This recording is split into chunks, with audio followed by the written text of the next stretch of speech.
tahun rata-rata ekonomi kreatif tumbuh lebih dari 10%.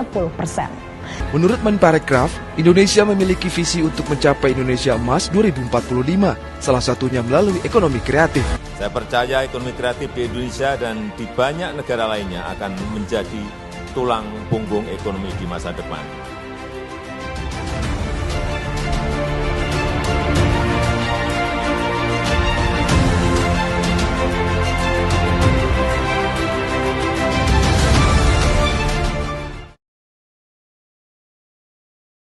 Inovasi adalah kunci kemajuan, namun keseimbangan adalah fondasi keberlanjutan. Dewan Juri yang terhormat terhadap mosi perdebatan pada hari ini, yakni negara harus lebih fokus pada pengembangan sektor ekonomi kreatif untuk mencapai target Indonesia Emas 2045. Kami dari tim Supremasi Muda dengan saya sendiri Nuratul Islamiyah selaku pembicara pertama, Muhammad Hamdi selaku pembicara kedua yang akan berada pada posisi pro, dan Rijal Ulil Azmi selaku pembicara ketiga yang akan berada pada posisi kontra.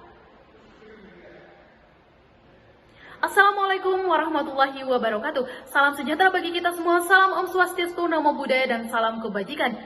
Dewan Juri yang terhormat, sebagai pembicara pertama dari tim Supremasi Muda, saya akan menyampaikan argumen terkait dengan mosi perdebatan kali ini, yakni negara harus lebih fokus pada pengembangan sektor ekonomi kreatif untuk mencapai target Indonesia Emas 2045. Dewan Juri yang terhormat, lahirnya mosi perdebatan hari ini didasarkan pada berbagai faktor ekonomi, sosial, dan politik yang dihadapi Indonesia saat ini. Di era globalisasi dan digitalisasi, banyak negara mulai beralih dari sektor ekonomi tradisional menuju ekonomi yang berbasis kreativitas dan inovasi. Sektor ekonomi kreatif memiliki potensi besar untuk menjadi mesin pertumbuhan baru, terutama Indonesia yang kaya akan budaya, seni, dan kreativitas generasi muda. Dengan potensi tersebut, sektor ini dapat memberikan kontribusi signifikan terhadap produk domestik bruto dan menciptakan lapangan kerja baru yang berkualitas. Target Indonesia Emas 2045 yang bertujuan menjadikan Indonesia sebagai negara maju dan sejahtera pada usia 100 tahun kemerdekaan membutuhkan strategi pembangunan ekonomi yang inovatif dan juga inklusif. Dewan Juri yang budiman, ekonomi kreatif adalah aktivitas ekonomi yang berfokus pada penciptaan nilai melalui kreativitas, ide-ide orisinal, dan inovasi. Ini mencakup berbagai sektor seperti seni, musik, film, desain, fashion, kuliner, dan teknologi digital, di mana produk dan layanan yang dihasilkan memiliki nilai berdasarkan kreativitas dan kekayaan intelektual. Ekonomi kreatif juga sering memanfaatkan budaya dan teknologi sebagai sumber daya utamanya untuk menghasilkan produk yang unik dan bernilai tinggi. Sektor ekonomi kreatif berpotensi besar dalam mendorong pertumbuhan ekonomi, menciptakan lapangan kerja baru, dan meningkatkan daya saing Indonesia di pasar global melalui produk dan inovasi yang berbasis kreativitas. Dengan fokus pada sektor ini, Indonesia dapat mengurangi ketergantungan pada sumber daya alam dan menciptakan fondasi ekonomi yang berkelanjutan. Namun di sisi lain, Dewan Juri yang terhormat, pengembangan sektor ini menghadapi tantangan signifikan seperti kebutuhan dan infrastruktur teknologi yang memadai dan sumber daya manusia yang terampil. Selain itu, perhatian yang berlebihan pada ekonomi kreatif bisa mengabaikan sektor-sektor penting lainnya seperti pertanian dan manufaktur yang juga berperan krusial dalam pencapaian target 2045. Regulasi yang efektif, khususnya terkait perlindungan hak kekayaan intelektual, juga merupakan faktor penting yang harus diatasi agar sektor ini dapat berkembang dengan optimal. Sehingga meskipun ekonomi kreatif menawarkan banyak peluang, keseimbangan antara berbagai sektor dan penanganan tantangan-tantangan ini sangat diperlukan untuk mencapai tujuan pembangunan yang komprehensif. Terima kasih. Dalam buku Revolusi Industri yang ditulis oleh Khalifah Haqqi SPI MSI halaman 179 bahwa masyarakat baru yang dicita-citakan adalah kumpulan manusia yang dapat menikmati hidup berkualitas yang lebih nyaman dengan taraf hidup yang lebih tinggi. Sehingga taraf hidup lebih tinggi di sini mestinya tidak lepas jauh dari aspek yang ingin dicapai pada Indonesia Emas 2045. Hal ini selaras dengan adanya mosi perdebatan kita kali ini, yakni negara harus lebih fokus pada pengembangan sektor ekonomi kreatif untuk mencapai target Indonesia Emas 2045. Dewan Juri yang terhormat serta seluruh insan yuridis yang budiman. Sebagai pembicara kedua, di sini saya akan memberikan standing position pro atas mosi perdebatan kita kali ini. Adapun dengan argumentasi saya akan menggagas 3 variabel utama. Variabel pertama adalah status quo, variabel kedua adalah argumentasi, dan variabel ketiga adalah manfaat yang ingin dicapai dan keuntungan daripada keunggulan argumentasi kami.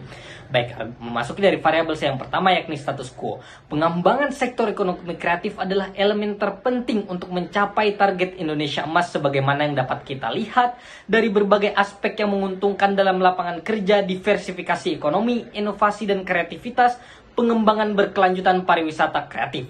Lalu Dewan Juri, jika kita benturkan dengan data para pekerja ekonomi kreatif di Indonesia yang sekarang menurut data situs dataindonesia.id, dari hasil pendataan survei sekitar 23,98 juta orang pada tahun 2022, jumlah itu mengalami kenaikan 9,49% dibandingkan tahun-tahun sebelumnya.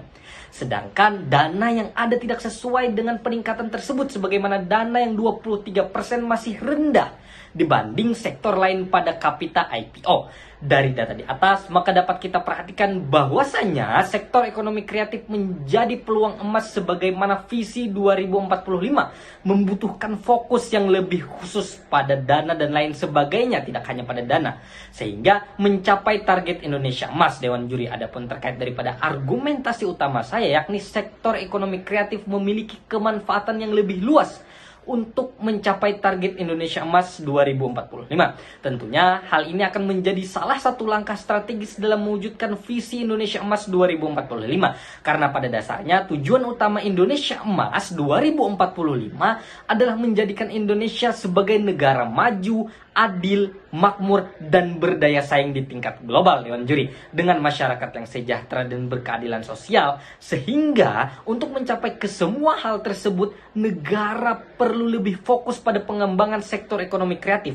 Fokus pada pengembangan sektor ekonomi kreatif adalah langkah strategis untuk mencapai target Indonesia Emas, Dewan Juri yang terhormat, pada tahun 2045 dengan memanfaatkan peluang bonus demografi, tentunya meningkatkan kualitas SDM dan mendorong inovasi serta keberlanjutan. Dewan Juri, Indonesia dapat membangun fondasi yang lebih kuat untuk menjadi salah satu kekuatan ekonomi di dunia di masa depan. Dewan Juri, banyak manfaat yang diperoleh dengan pengembangan sektor ekonomi kreatif, sehingga saya pembicara kedua akan memaparkan berbagai kelebihan argumentasi yang saya berikan sedari awal, Dewan Juri, sehingga argumentasi saya akan lebih menjamin dengan adanya mosi perdebatan kita kali ini. Yang pertama, terkait daripada sektor ekonomi kreatif yang akan menciptakan lapangan pekerjaan, pemanfaatan potensi budaya lokal, meningkatkan pariwisata kreatif. Yang kedua, sumber pertumbuhan ekonomi berkelanjutan, pemberdayaan masyarakat lokal. Adapun yang ketiga, peningkatan daya saing global, meningkatkan PDB nasional, peningkatan ekspor produktif kreatif.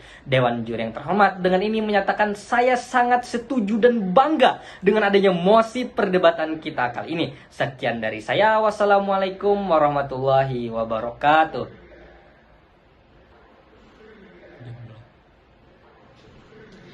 Assalamualaikum warahmatullahi wabarakatuh. Salam Om Swastiastu, Namo Buddhaya, dan salam kebajikan. Dewan Juri yang terhormat, di sini saya sebagai pembicara ketiga yang akan berada di standing position kontra terhadap adanya mosi perdebatan kita kali ini, yakni negara harus lebih fokus pada pengembangan sektor ekonomi kreatif untuk mencapai target Indonesia Emas tahun 2045.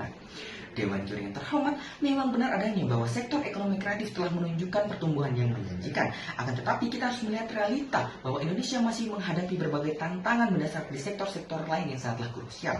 Menurut data BPS tahun 2023, angka kemiskinan di Indonesia masih mencapai 9,36% atau sekitar 25,9 juta orang. Kesenjangan infrastruktur antar wilayah yang masih tinggi, terutama di daerah 3T, yakni terdepan, terluar, dan tertinggal. Selain itu, Dewan Juri yang terhormat, ketahanan pangan nasional masih belumlah optimal, di mana Indonesia masih bergantung pada impor untuk beberapa komoditas pangan dan pokok. Fokus berlebihan pada ekonomi kreatif tentunya dapat mengalihkan perhatian dan sumber daya dari sektor-sektor fundamental seperti sektor pertanian dan ketahanan pangan yang masih menjadi tulang punggung ekonomi bagi sebagian besar masyarakat Indonesia, terutama di pedesaan. Industri manufaktur memiliki efek multiplier yang lebih besar dalam menciptakan lapangan kerja dan nilai tambah ekonomi dibandingkan ekonomi kreatif. Yang terakhir, Dewan Juri yang terhormat, yakni sektor pendidikan dan kesehatan, yang tentunya sangatlah penting untuk meningkatkan kualitas sumber daya manusia secara menyeluruh, bukan hanya di sektor ekonomi kreatif saja. Dewan Juri yang terhormat, ekonomi kreatif cenderung terkonsentrasi di perkotaan dan dapat memperlebar kesenjangan, di mana infrastruktur digital yang tidak merata tentunya dapat membatasi partisipasi masyarakat di daerah terpencil dalam ekonomi kreatif itu sendiri.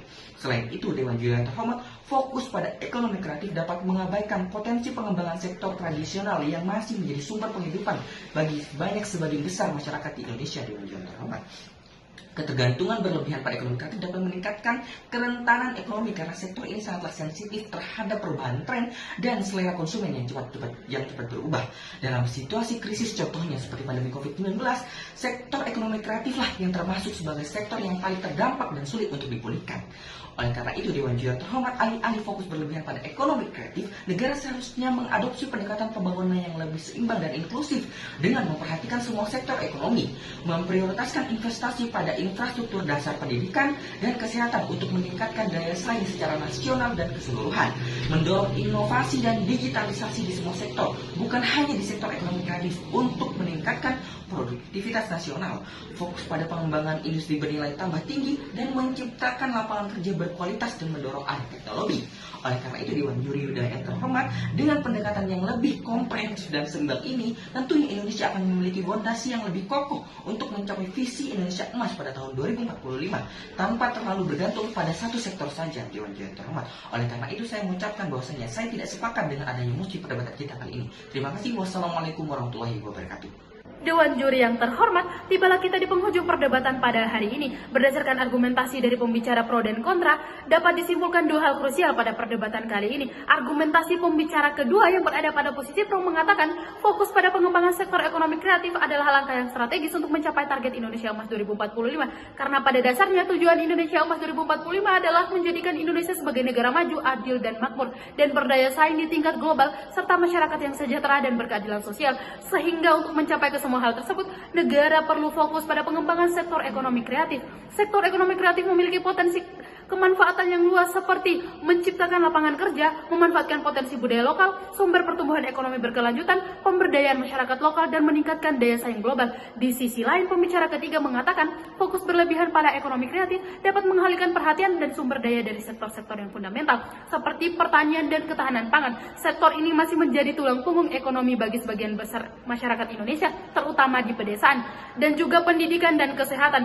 Alih-alih fokus berlebihan pada faktor ekonomi kreatif, negara seharusnya mengadopsi pendekatan pembangunan yang lebih seimbang dan inklusif dengan memperhatikan semua sektor ekonomi, serta fokus pada pengembangan industri bernilai tinggi yang dapat menciptakan lapangan kerja berkualitas dan mendorong alih teknologi.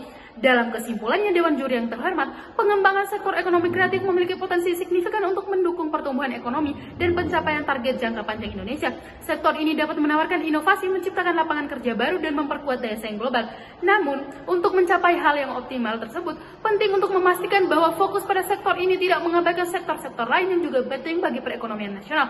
Tantangan seperti kebutuhan dan infrastruktur, sumber daya manusia yang terampil, dan juga regulasi yang efektif perlu diatasi untuk memastikan bahwa pengembangan sektor ekonomi kreatif berjalan seimbang dan berdampak positif secara menyeluruh. Kami dari Tim Supremasi Muda, sekian dan terima kasih. Wassalamualaikum warahmatullahi wabarakatuh.